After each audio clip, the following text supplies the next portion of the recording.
La luz del alma, aforismo 30. Los obstáculos para el conocimiento del alma son incapacidad corporal, inercia mental, duda, abandono, pereza, apasionamiento, percepción errónea, incapacidad para lograr la concentración o imposibilidad para mantener la actitud meditativa una vez alcanzada. 1. Obstáculo: incapacidad corporal. Es interesante observar que el primer obstáculo se relaciona con el cuerpo físico. Los aspirantes deberían recordarlo y tratar de ajustar el vehículo físico a las demandas que posteriormente se le harán. Estos reajustes serán de importancia y están comprendidos en 4 grupos. 1. La inmunización del cuerpo contra los ataques de las enfermedades o indisposiciones. Esto en sí es un proceso triple que implica a. La extirpación de la enfermedad existente. b. El refinamiento y la purificación del cuerpo a fin de reconstruirlo oportunamente. c. La protección del cuerpo contra ataques futuros y su utilización como vehículo del alma. 2. El fortalecimiento y refinamiento del cuerpo etérico, para que finalmente se sintonice y así la tarea de dirigir la fuerza pueda emprenderse sin peligro. El discípulo debe hacer pasar a través de su cuerpo las fuerzas que utiliza en su trabajo. 3. El despertar y el desarrollo de los centros del cuerpo etérico, la centralización de los fuegos del cuerpo y su correcta progresión a lo largo de la columna vertebral, a fin de unirlos al fuego del alma. 4. La coordinación de las 2 divisiones del cuerpo físico y su subsiguiente alineamiento con el alma, mediante el sutratma o hilo, el vínculo magnético. El tercer reajuste mencionado solo puede emprenderse sin peligro después de haber empleado y desarrollado los primeros 3 métodos de yoga y son los 5 mandamientos, libro 2, aforismos 30 y 31.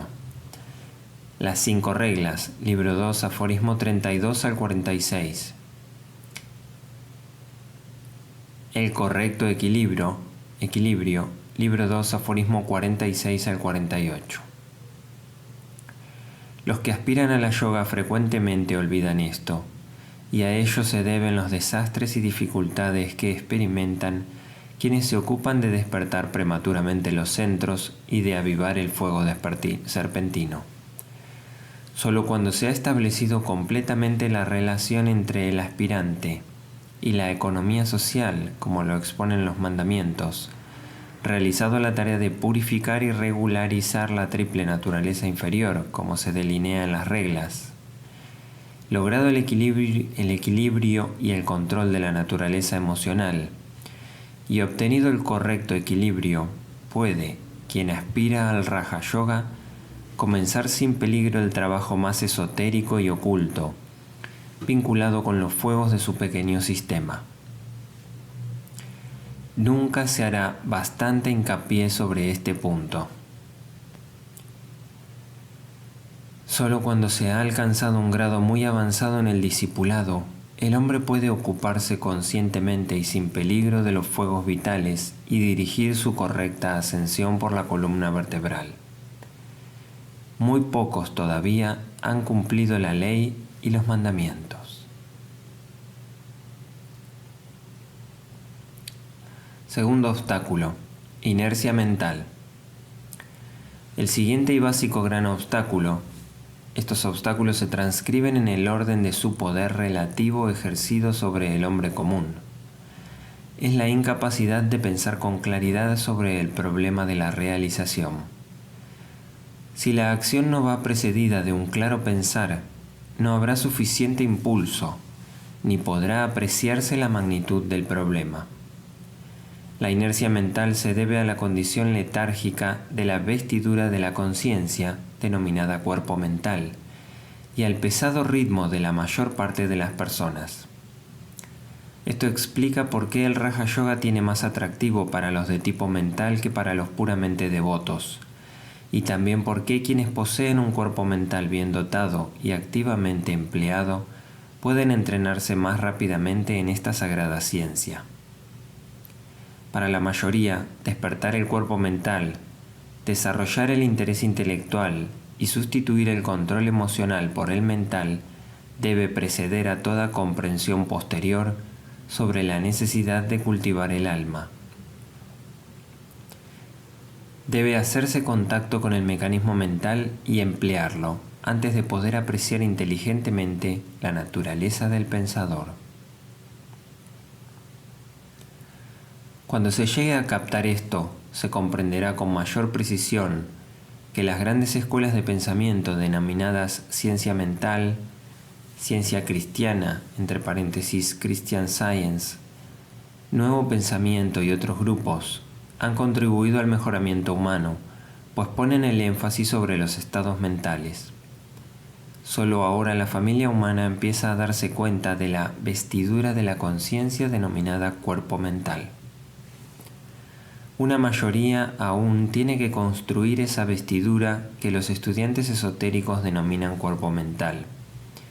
De entre estos trabajadores se extraerá a los verdaderos yogis de Raja Yoga. Tercer obstáculo, duda. Esta tercera etapa depende también en cierta medida del desenvolvimiento mental. Algunos traductores denominan a esto duda, y tiene como base la percepción inferior y la identificación del hombre real con el instrumento ilusorio, su cuerpo mental, lo cual hace que dude de las verdades eternas y de la existencia de las realidades fundamentales, buscando la solución de sus problemas en lo efímero y transitorio y en las cosas de los sentidos. Hay dudas correctas y apropiadas, es decir, la formulación de preguntas a las cuales se refería Cristo en las palabras «Pedid y recibiréis». Esta facultad de inquirir la cultivan deliberadamente entre sus discípulos los verdaderos maestros de Oriente. Se les enseña a formular preguntas acerca de las realidades internas y luego a hallar la respuesta por sí mismos, buscando la fuente de todo conocimiento, latente en el corazón de todos los seres. Formular preguntas inteligentes y hallar sus respuestas significa primeramente haberse liberado de toda autoridad externa impuesta, tradición e imposición de dogmas teológicos, religiosos o científicos. Solo así se puede descubrir la realidad y percibir la verdad. Cuando tu alma haya pasado más allá de la selva de la ilusión, ya no considerarás lo que se debe enseñar o lo que ha sido enseñado. Cuando te hayas apartado de la enseñanza tradicional, tu alma permanecerá constante y firme en la visión del alma. Entonces alcanzará la unión con el alma. Bhagavad Gita capítulo 2 versículos 51 y 52. Cuarto obstáculo, abandono. Esta actitud mental algunos la traducen como mentalidad inestable. En realidad es esa versátil actitud mental que hace tan difícil alcanzar la centralización y la atención. Literalmente es la tendencia de la sustancia mental a crear formas mentales, descrita también como la tendencia de la mente a saltar de un objeto a otro. Libro 3, aforismo 11. Quinto obstáculo, pereza. Todos los comentadores concuerdan respecto a esta traducción y aplican los términos flojedad, languidez o pereza. Esto no se refiere tanto a la inercia mental, puesto que puede ir paralela a la aguda percepción mental, como la flojedad del hombre inferior que le impide ponerse a la altura del conocimiento intelectual y de la aspiración interna. Se le ha expuesto al aspirante lo que debe hacer, se le han explicado los métodos de la yoga, ha percibido el ideal y se da cuenta de los obstáculos. Conoce teóricamente los pasos precisos que debe dar, pero su actividad no corresponde o no responde a su conocimiento. Existe un vacío entre su aspiración y su actuación. Aunque anhela realizar y saber, le resulta demasiado difícil llenar las condiciones. Su voluntad no es aún bastante fuerte para obligarlo a avanzar. Deja pasar el tiempo y no hace nada. Sexto obstáculo: apasionamiento.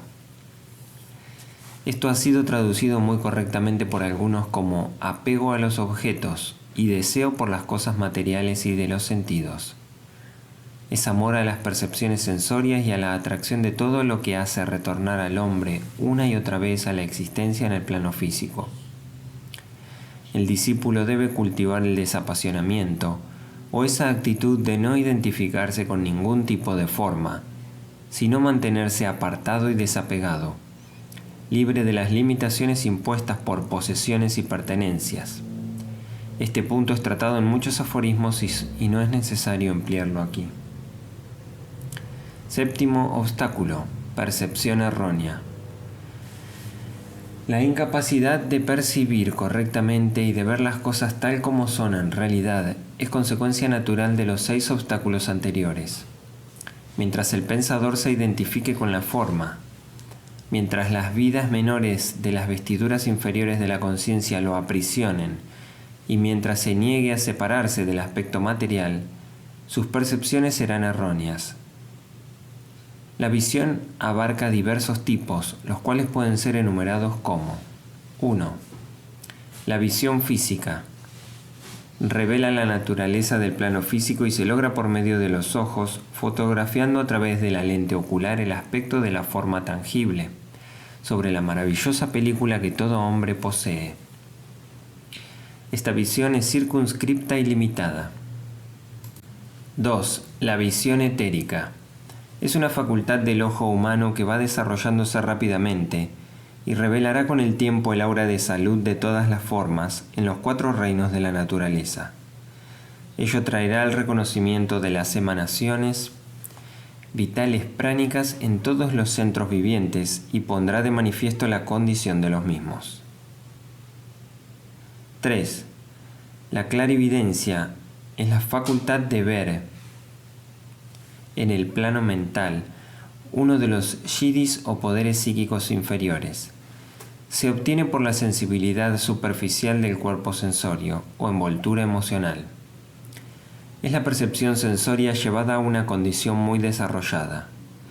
Es engañosa y, aparte de su analogía superior, que es la percepción espiritual, constituye la apoteosis de maya o ilusión. 4. La visión simbólica. Es una facultad del cuerpo mental y el factor que produce la percepción de los colores, los símbolos geométricos, la visión cuatridimensional y esos sueños y visiones resultantes de la actividad mental y no de la visión astral. Con frecuencia tales visiones tienen el carácter de previsiones. Estos 4 tipos de visión son la causa de la percepción errónea. Producen solo ilusión y error hasta ser reemplazados por tipos superiores de visión que se enumeran más adelante. Estos tipos superiores de visión incluyen los demás. 5. La visión pura. Patanjali la define como: el vidente es conocimiento puro, gnosis. Aunque puro, observa la idea presentada por medio de la mente. Libro 2, aforismo 20. Las palabras conocimiento puro se han traducido como visión pura, facultad del alma, que a su vez es conocimiento puro y se manifiesta cuando el alma utiliza la mente como instrumento de visión. Charles Johnston traduce este aforismo: el vidente es visión pura, mira a través de la vestidura de la mente. Es también la clara captación del conocimiento y la perfecta comprensión de las cosas del alma, característica del hombre que por medio de la concentración y la meditación ha logrado controlar la mente. Entonces la mente se convierte en la ventana del alma, a través de la cual el hombre espiritual puede percibir una esfera de conocimiento nuevo y más elevado. Simultáneamente con el desarrollo de este tipo de visión, se pone en actividad la glándula pineal y el tercer ojo, en materia etérica, se desarrolla por una actividad paralela. 6. La visión espiritual o verdadera percepción. Es el tipo de visión que abre el mundo intuicional o plano búdico y lleva a su poseedor más allá de los niveles abstractos del plano mental. Se llegan a comprender las cosas del espíritu puro y los propósitos básicos que subyacen en toda manifestación. Así como la visión pura permitió a su poseedor extraer de las fuentes de la sabiduría pura, con el desarrollo de esta visión entra en actividad el centro alta mayor y se abre el loto de 1000 pétalos. 7. La visión cósmica, cuya naturaleza es inconcebible para el hombre. Caracteriza el conocimiento de esas existencias que se manifiestan por medio de un esquema planetario en un sistema solar, así como el hombre se manifiesta por medio de sus cuerpos.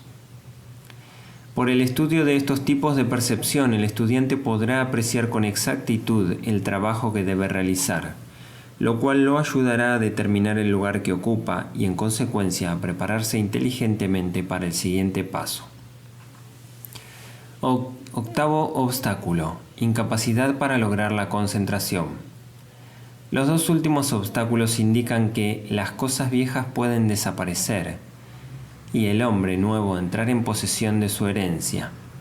El método del discípulo no solo debe incluir la autodisciplina o la subyugación de las vestiduras o envolturas y el servicio o la identificación con la conciencia grupal, sino también dos etapas, la de concentración, enfoque o control de la mente, más la de la meditación, ese constante proceso de reflexionar sobre aquello con lo cual el alma se ha puesto en contacto y conoce. Ambos serán tratados más adelante y no nos detendremos ahora. Noveno obstáculo: imposibilidad para mantener la actitud meditativa. Por lo antedicho se verá claramente que los primeros 6 obstáculos se refieren a las condiciones erróneas y los 3 últimos a los resultados de esas condiciones. Contienen una sugerencia respecto de los métodos para librarse de los erróneos estados de conciencia. El aforismo que sigue es muy interesante, pues trata de los efectos producidos en los cuerpos de la naturaleza inferior, en el caso del hombre que no haya superado los obstáculos. 31. Los resultados de los obstáculos para la naturaleza psíquica inferior son dolor, desesperación, errónea actividad corporal y equívoca dirección o control de las corrientes de la vida. Cada uno de estos 4 resultados expresa la condición del hombre inferior y trata de los efectos de la errónea centralización o identificación. 1. El dolor es el efecto producido cuando el cuerpo astral o emocional está erróneamente polarizado. El dolor es la consecuencia de no equilibrar correctamente los pares de opuestos e indica falta de equilibrio. 2. La desesperación es efecto del remordimiento, producido en el cuerpo mental, siendo en sí una característica de lo que podemos llamar naturaleza mental no regenerada. El aspirante tiene la percepción de lo que podría ser, aunque los obstáculos todavía lo vencen. Incesantemente es consciente del fracaso y esto genera en él un estado de remordimiento, disgusto, desesperación y desaliento. La errónea actividad corporal.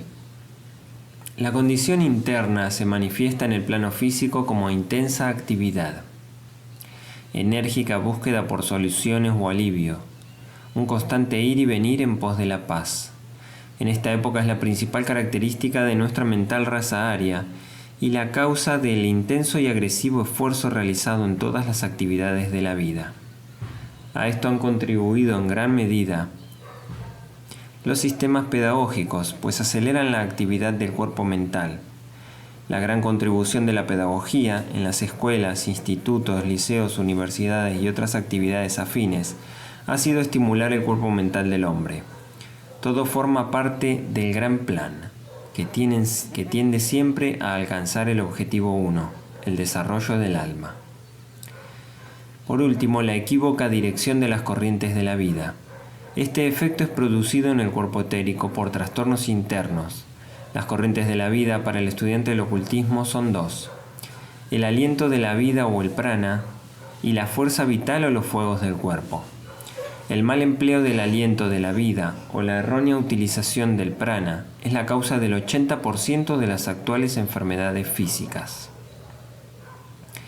El otro 20% se debe a que la fuerza vital es mal dirigida a través de los centros, atacando principalmente a ese porcentaje de la humanidad que puede decirse que está mentalmente polarizado. La clave para el estudiante esotérico que aspira a obtener la liberación no está en los ejercicios respiratorios ni en ningún sistema para el desarrollo de los 7 centros del cuerpo, sino en la intensa concentración interna sobre el vivir rítmico y en la cuidadosa organización de la vida. A medida que efectúa esto, la coordinación de los cuerpos sutiles con el físico por una parte y con el alma por otra, se producirá con el tiempo